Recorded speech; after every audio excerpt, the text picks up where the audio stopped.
Welcome to McPlum, simple solutions served daily.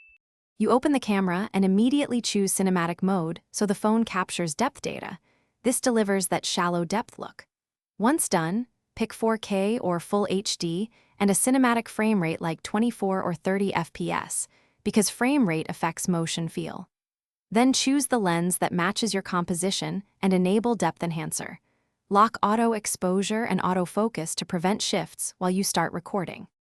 You now take control of focus and exposure to shape the cinematic look. Tap and hold to lock focus, and use tracking on a moving subject so the phone follows them smoothly.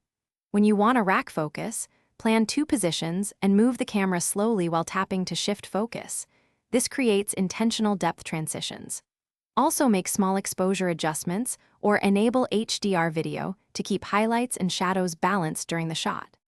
You finish by stopping the recording and immediately reviewing the clip to confirm focus pulls and exposure held up. Then use the gallery editor to tweak bokeh strength or reframe and apply stabilization if any handheld shake slipped through. If playback shows glitches or features are missing, restart the camera app and check for a system update. If problems persist, clear the camera cache. This resolves most corrupt settings and restores normal cinematic behavior. Thanks for watching. Stay juicy and subscribe.